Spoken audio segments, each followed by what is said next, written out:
Hi friends, Krista here. Thank you so much for stopping by Books and Jams. I'm so glad that you are here today. It is time for another shelf spotlight.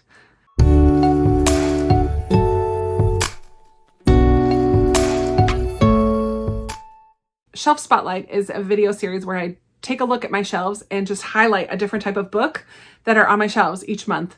I sometimes do a word that's in the title or a topic or something on the cover, etc., etc. This month, because summer has officially started, the other day was the longest day of the year, and now we are in summer.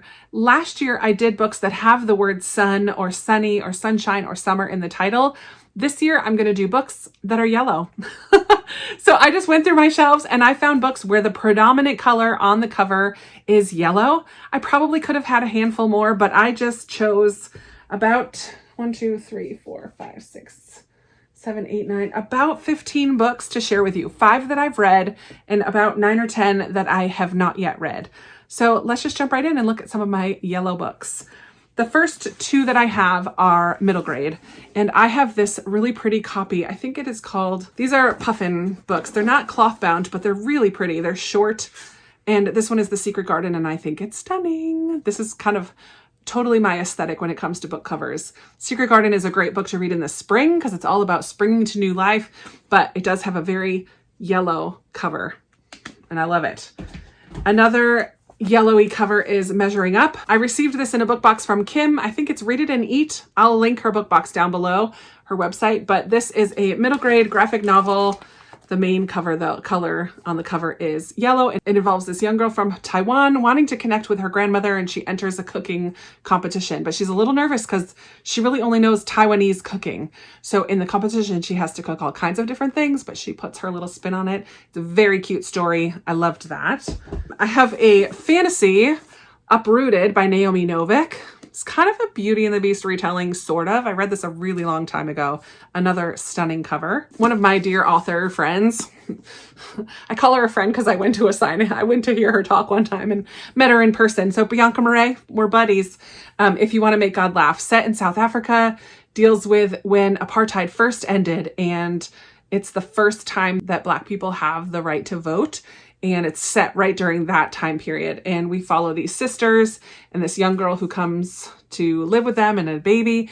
And I remember it being a very heavy duty read, but I really loved it. I love Bianca Murray's writing. I think she has a new book coming out soon too. And then Recursion by Blake Crouch. Totally not historical fiction. This is a more mind-bend, twisty science fiction type of book dealing with memory and the importance of our memories and what happens if those memories disappear. Or can be like changed or played around with a little bit.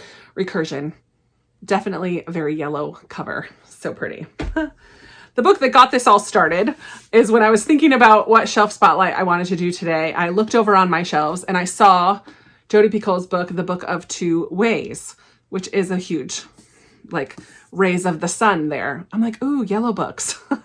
This one is probably not the most yellowy, but I don't even know what this is about. But it's a Jodi Picoult. I'm sure it's going to make me think.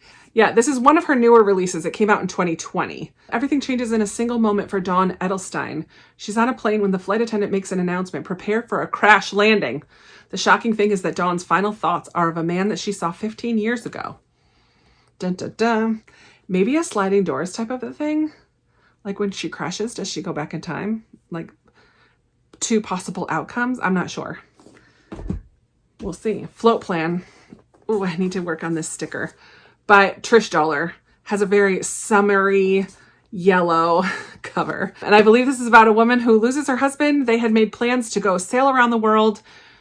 He passes away. She decides to go anyways. And there's a man who comes to help her do the sailing. Obviously, there's going to be a romance between them, right? I've heard it's very sweet. This needs to go on my summer TBR because it feels like it needs to be read in the summertime, even though it's going to have a harder topic of dealing with the grief and the loss of a husband. I've heard that it's very good. Susanna Kearsley's books almost all have this. Well, I have a whole bunch that have this cover, that are in this edition, but it has this soft kind of buttery yellow feel to it. This one is A Desperate Fortune. It's been a while since I've read a Susanna Kearsley. I really need to read some more. She always plays with time a little bit. So this is 2 women divided by centuries, forever changed by a clash of love and fate. For nearly 300 years, the cryptic journal of Jacobite exile Mary Dundas has laid unread. Now, amateur code breaker Sarah Thomas has been sent to Paris to crack the cipher. Yay, that sounds really good. I love Susanna Kearsley, an author that I'm trying to read all of her books this year. This is one that I actually have not yet read. I've read 2 so far, one that I've never read before and one that was a reread. This one would be a new one, A Portrait of Emily Price by Catherine Ray. Art restorer Emily Price has never encountered anything she can't fix until she meets Ben, an Italian chef who seems just right. But when Emily follows Ben home to Italy, she learns that his family is another matter. Dun dun dun. Italy and food and art. I'm in. That sounds lovely. I have 2 middle grades here. The Insignificant Events in the Life of a Cactus by Dusty Bowling. And I believe this is about a young girl who has no arms and no legs, or just no arms. No arms. Avon Green didn't lose her arms in an alligator wrestling match or a wildfire in Tanzania. That's just what she tells people when she gets the looks. The truth is she was born without arms, but at age 13, that has not stopped her from doing almost anything. I've heard that this is a really lovely book, and I'm very excited to give it a try. And it's yellow. And another one that I've heard good things about is Wolf Hollow by Lauren Wolk. This one is going to deal with bullying and a vet from the Vietnam War. And I don't really know much else. I've read another Lauren Wolk book, Echo Mountain, and really liked it. And now I have a couple others of hers that I would like to read. So that's one of them. And I just love that shimmery words in the trees. I mean, our words have power, right? I think some kids learn that in that story. I have the most summery cover. Catherine Center's books always have these gorgeous big flowers on them. And I just love them. They're so pretty. This one is Everyone is Beautiful. I received this for my birthday last year, and my birthday's coming up. I should read this soon, maybe this summer. It's another kind of short one. She writes contemporary, maybe women's fiction, romance, sort of. Lainey Coates' life is spinning out of control. She's piled everything she owns into a U-Haul and drives with her husband, Peter, and their 3 little boys from their cozy Texas home to a multi-flight walk-up in Boston. She's left behind family and friends, all so that her husband can realize his dream of becoming a professional musician. But somewhere in the eye of her personal hurricane, it hits Lainey that she once had dreams too, if only she could remember what they were. So it's a book about motherhood and realizing your dreams and going after them and the impact that that has on her family, it seems like. Yeah, I definitely want to read this one soon, for sure. Another very summery kind of cover, The Melancholy Life of Annie Astor by Scott Wilbanks. So pretty, very bright. This is like my favorite color, teal, here too. It's very pretty. Annie's new pen pal has been dead for over 70 years. What does that remind me of? The Lake House movie with Sandra Bullock and Keanu Reeves? That's what it reminds me of. Annabelle Astor doesn't bow to convention, not even that of space and time, which makes the 1890s Kansas wheat field that has appeared in her modern-day San Francisco garden easy to accept. Even more peculiar is Elspeth, the translucent schoolmarm who sends Annie's letters through the mysterious brass mailbox perched on the picket fence that now divides their 2 worlds. That sounds super cool. Like these 2 women communicating through this little space portal, time portal of a mailbox.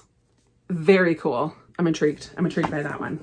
And it's a gorgeous yellow book. And the last one on my list today is an Agatha Christie. I have quite a few of these editions, the colorful editions of Agatha Christie books. And this one is $4.50 from Paddington. I have not read this one yet. And I really don't, is it a Hercule Poirot book? On her way home from London, Elspeth, another Elspeth. Isn't the character in this one Elspeth? Elspeth and Elspeth, 2 of them right in a row. Elspeth McGillicuddy, fabulous name, is shocked to witness a brutal crime. As her train runs alongside another, she observes through the window of the neighboring carriage a woman being mercilessly strangled. Though the murderer's face is in shadow, Miss McGillicuddy sees the woman's body crumple to the floor just as the 2 trains go their separate ways. The strangling, however, goes unreported. When no other witness and no corpse can be found, who will believe Miss McGillicuddy's story? Who, except Miss Jane Marple? Honestly, I've never read a Miss Marple book. Maybe this needs to go on my summer TBR as well. My summer TBR just keeps growing. I definitely want to read these 2, Float Plan and Everyone is Beautiful. this summer. So I'm going to keep these out. They're not going to get put away on my shelves. But I would love to know, are any of these books favorites of yours? Have you read any of them? Do you have any favorite yellow books on your shelves at home? Take a look. See if any of them need to get moved up your TBR to be read this summer. That's what happened to me. I got 2 now to add to my TBR, even though quite a few of these sound really good. These 2 rise to the top as ones that I want to read before the summer ends. Let's see if I can do it. Thank you so much for watching today. I hope you enjoy this shelf spotlight. I always love taking a look at my shelves in a little bit of a different way every month. And today it's just by color. Simple, short and sweet, and still a lot of fun. I would love to chat with you down in the comments, as always, about these books or anything else you want to chat about. And let me know if you find any yellow books on your shelves that need to go on your summer TBR. Thank you so much for watching. I really appreciate you. I think I've said thank you so much for watching like 14 times today. I do really appreciate you being here, and I look forward to talking with you in another video very soon. Bye!